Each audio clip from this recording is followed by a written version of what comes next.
Hi everyone, we now learn about the power rule for differentiation. Put simply, the power rule states that if a function f of x is equal to some power of x, so I'll say x raised to a power n, then its derivative function, f dash of x, is equal to n times x raised to the power of n minus 1. And I'll quickly go ahead and box that result. There we go. Notice that what the power rule is telling us is that if a function is equal to some power of x, then to find its derivative function, f dash of x, all we have to do is multiply the power of x by n, that's the power to which x was raised, and subtract 1 from the original power.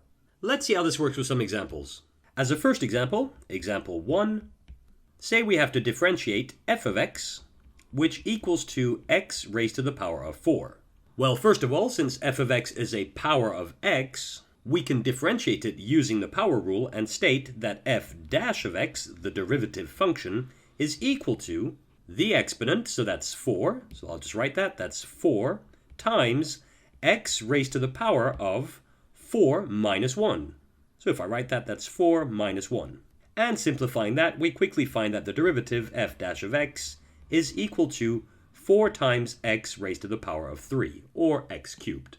And we're done. Let's work through another example. Say we have example 2, and that's f of x, which equals to x squared.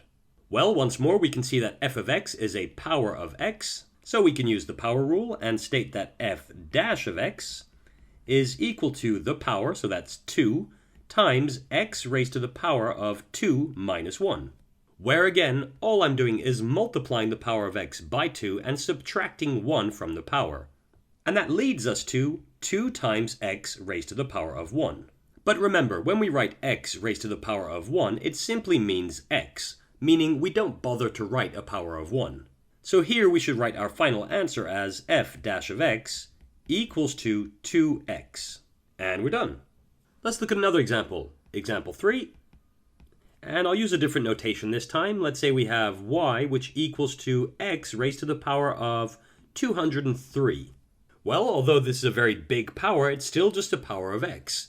And so we can use the power rule and state that its derivative, which this time I'll write dy dx, is equal to the power, so that's 203, times x raised to the power of 203 minus 1. And we quickly find that's dy dx, which equals to 203 times x raised to the power of 202. Done. Now, in each of the 3 examples we've just seen, the power of x was always a positive integer. But what if the power were a negative number or a decimal?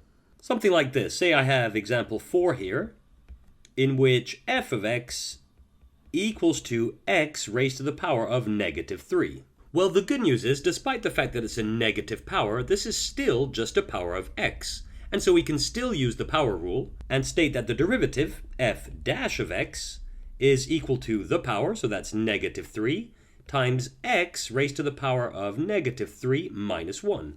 And so we can see that the rule doesn't change. I'm still multiplying by the power and taking 1 away from the exponent, or taking 1 away from the power.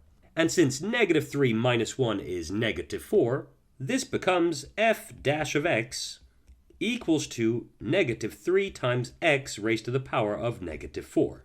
Done. Let's quickly look at one last example, example 5. And in this case, let's say we have something like f of x, which equals to x raised to the power of 2.5. We can see here that we're going into the decimal values. Indeed, we have 2.5. But again, the rule doesn't change. This is still just a power of x. And so we can go ahead and state that the derivative function, f dash of x, is equal to the power, so that's 2.5, times x raised to the power of 2.5 minus 1. And that becomes f dash of x equals to 2.5 times x raised to the power of 1.5. And we're done. And so that's how to use the power rule to differentiate powers of x. And that's it for this tutorial.